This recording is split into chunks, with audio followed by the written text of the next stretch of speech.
Baik, Assalamualaikum warahmatullahi wabarakatuh. Yang terhormat kepada dosen pengampu mata kuliah kita Bisnis dan Profesi kelas K013, Ibu DRA EC Sari Andayani, MAKS CMA, dan mohon izin memperkenalkan diri terlebih dahulu. Kami dari kelompok 6 akan mempresentasikan mengenai tantangan ekonomi dan etika pada abad ke-21, yaitu mengenai sustainability.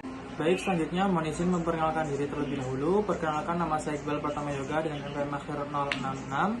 Selanjutnya ada Dwindra Ardina dengan NPM akhir 063, Puratil Aini dengan NPM akhir 116, Olivia Ayu dengan NPM akhir 118, Akmal Rosada dengan NPM akhir 125, Amanda Putri dengan NPM akhir 142, dan Abra Rabani dengan NPM akhir 427.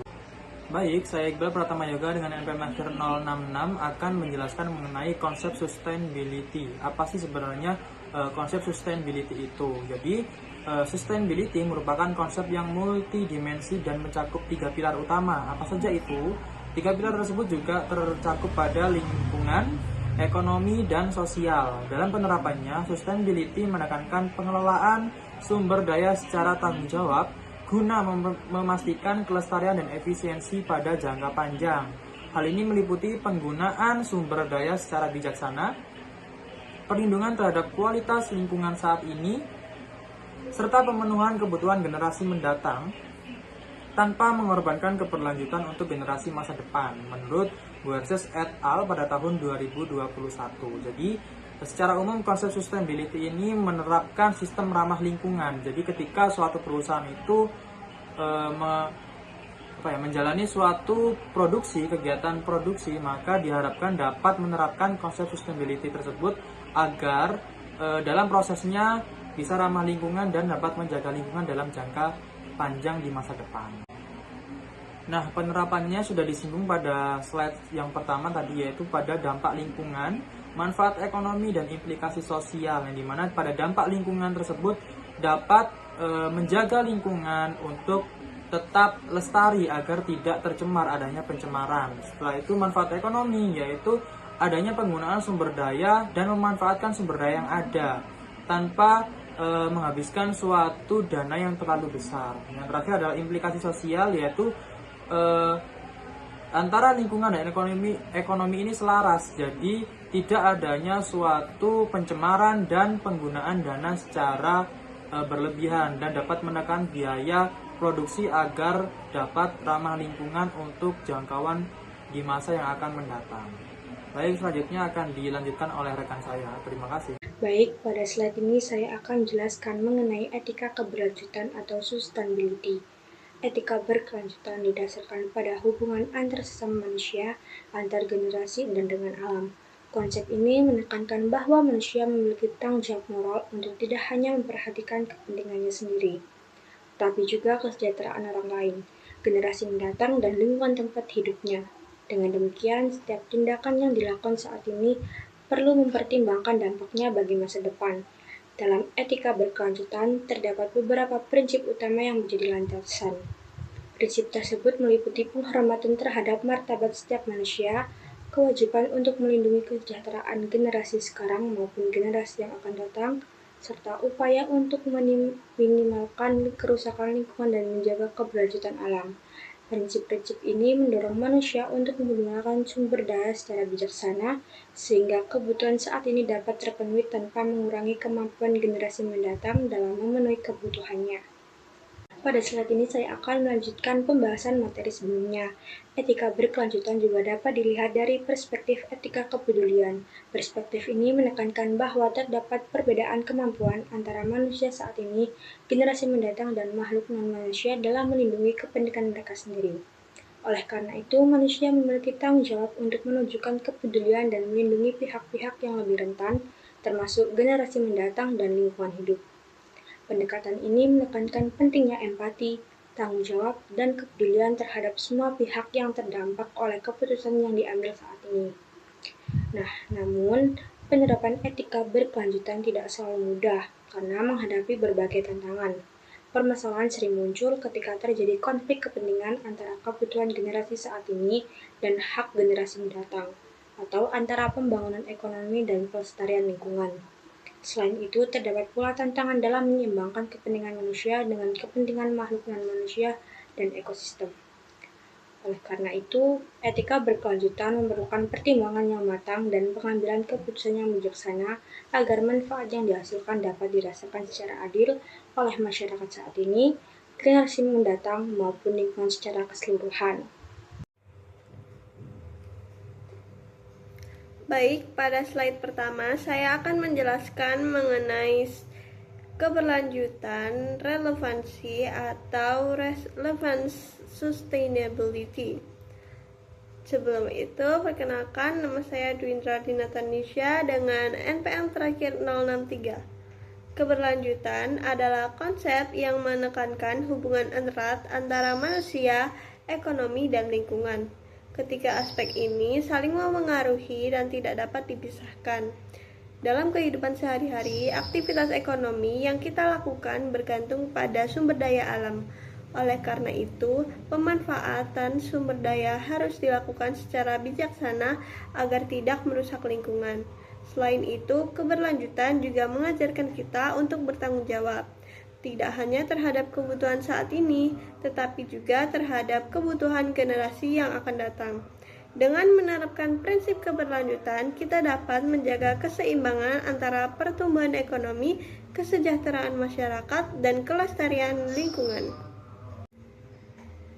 Kita dapat melihat bahwa terdapat banyak faktor yang membutuhkan pendekatan keberlanjutan, yaitu faktor lingkungan, ekonomi, dan etika.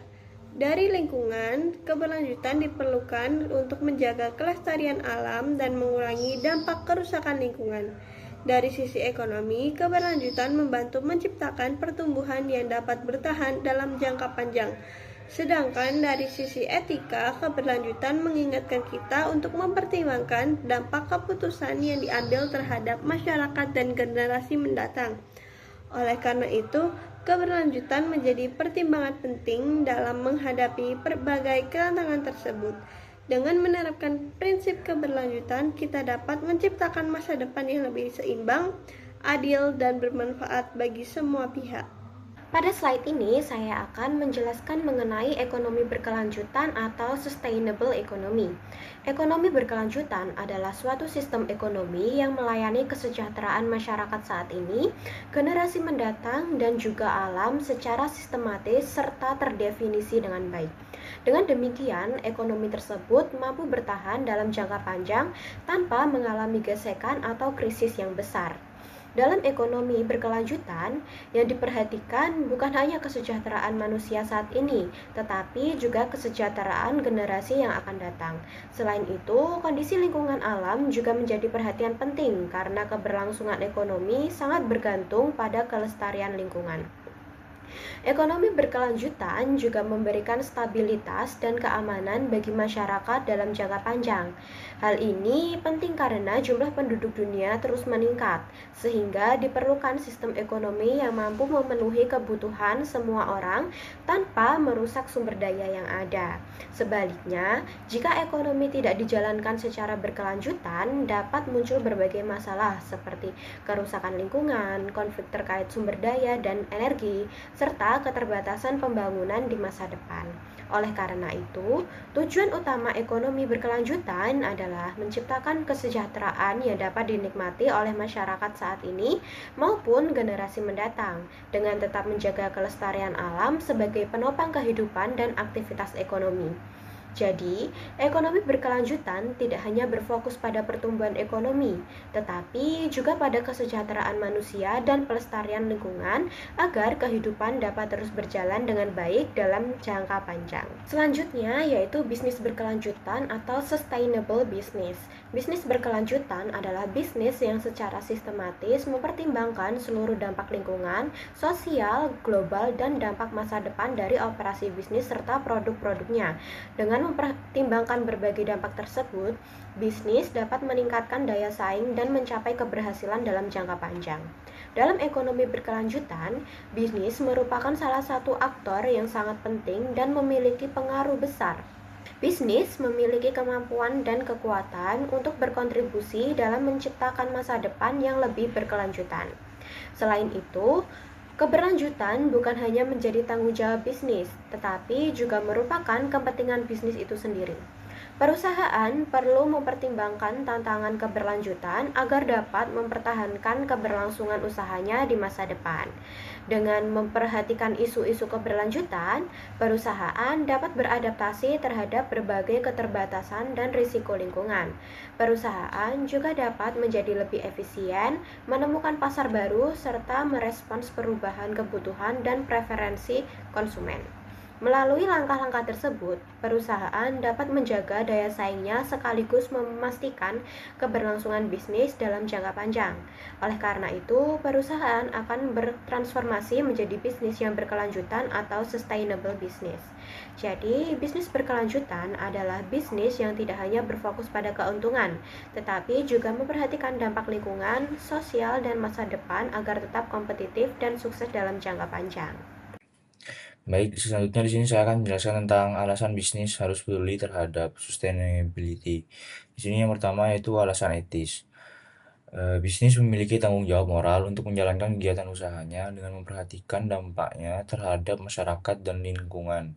Perusahaan tidak hanya berfokus pada keuntungan, tetapi juga harus menjaga kelestarian sumber daya alam, mengurangi pencemaran, serta memperhatikan kesejahteraan karyawan, pelanggan, dan komunitas sekitar. Dengan menerapkan prinsip keberlanjutan, perusahaan menunjukkan komitmen terhadap nilai-nilai keadilan, tanggung jawab sosial, dan kepedulian terhadap generasi mendatang. Kemudian yang kedua ada alasan ekonomi. Sustainability juga memberikan manfaat ekonomi bagi perusahaan dalam jangka panjang. Penggunaan energi dan bahan baku yang lebih efisien dapat menurunkan biaya operasional, sementara praktik bisnis yang ramah lingkungan dapat meningkatkan reputasi perusahaan dan kepercayaan pelanggan. Selain itu, perusahaan yang menerapkan keberlanjutan lebih mampu menghadapi resiko regulasi, perubahan pasar, dan kelangkaan sumber daya. Dengan demikian, sustainability dapat menciptakan keunggulan kompetitif sekaligus mendukung pertumbuhan dan profitabilitas perusahaan secara berkelanjutan. Sekian, terima kasih. Selanjutnya, sustainability sebagai peluang bisnis. Yang pertama, sustainable landscaping. Kelangkaan air mendorong perubahan preferensi masyarakat dari penggunaan rumput yang membutuhkan banyak irigasi menuju lanskap yang lebih hemat air. Kondisi ini membuka peluang bisnis bagi perusahaan lanskap untuk menawarkan desain tahan kekeringan yang membantu mengurangi konsumsi air sekaligus mendukung keberlanjutan lingkungan. Lalu yang kedua, sustainable construction and development. Meningkatnya biaya energi dan air mendorong permintaan terhadap bangunan berkelanjutan. Konsep ini menekankan efisiensi energi dan air, penggunaan material ramah lingkungan, serta desain yang disesuaikan dengan kondisi lokasi. Perkembangan tersebut menciptakan peluang besar bagi industri konstruksi dan properti. Lalu yang ketiga, sustainable cars and sustainable transportation. Tantangan lingkungan dalam sektor transportasi mendorong pengembangan kendaraan dan sistem transportasi yang lebih berkelanjutan. Kendaraan listrik, teknologi alternatif, serta layanan berbagi kendaraan menjadi peluang pasar baru yang berpotensi mengubah industri otomotif dan pola mobilitas masyarakat. Jadi, keberlanjutan tidak hanya menjadi tantangan, tetapi juga sumber peluang bisnis. Namun, keberhasilan pembangunan berkelanjutan memerlukan kerjasama berbagai pihak, termasuk bisnis, masyarakat, pemerintah, dan lembaga pendidikan agar manfaatnya dapat dirasakan secara luas. Selanjutnya, ada benefit corporation, yang dimana pada era modern, semakin banyak perusahaan yang tidak hanya berfokus pada pencapaian keuntungan, tetapi juga berupaya untuk memberikan dampak positif bagi masyarakat dan lingkungan. Nah, perkembangan ini itu melahirkan berbagai model bisnis baru yang berbasis nilai, keberlanjutan, dan tujuan sosial. Salah satu contohnya adalah benefit corporation ini. Nah, benefit corporation ini merupakan bentuk badan usaha baru yang dirancang agar lebih sesuai dengan karakteristik bisnis yang memiliki tujuan sosial dan lingkungan, sekaligus memberikan perlindungan hukum terhadap tujuan tersebut. Bentuk perusahaan ini akan memungkinkan bisnis untuk tetap berkembang dan memperoleh keuntungan tanpa mengabaikan misi sosial maupun lingkungan yang dimilikinya. Ada beberapa karakteristik utama pada benefit corporation. Yang pertama, perusahaan itu harus memiliki tujuan untuk menciptakan manfaat publik atau public benefit, baik dalam bidang sosial maupun lingkungan. Yang kedua, direksi perusahaan wajib untuk melindungi kepentingan seluruh pemangku kepentingan atau stakeholder, seperti pemegang saham, karyawan, pelanggan, masyarakat, dan lingkungan. Yang ketiga, perusahaan harus menerbitkan laporan tahunan yang menunjukkan kemajuan dalam mencapai tujuan yang telah ditetapkan. Selain itu, benefit corporation juga memberikan berbagai manfaat. Bentuk perusahaan ini membantu menjaga komitmen terhadap tujuan sosial dan lingkungan, meningkatkan transparansi serta kredibilitas perusahaan melalui pelaporan yang jelas, menarik konsumen dan karyawan yang peduli terhadap keberlanjutan, serta menarik investor yang mempertimbangkan nilai etika dan sustainability selain keuntungan finansial.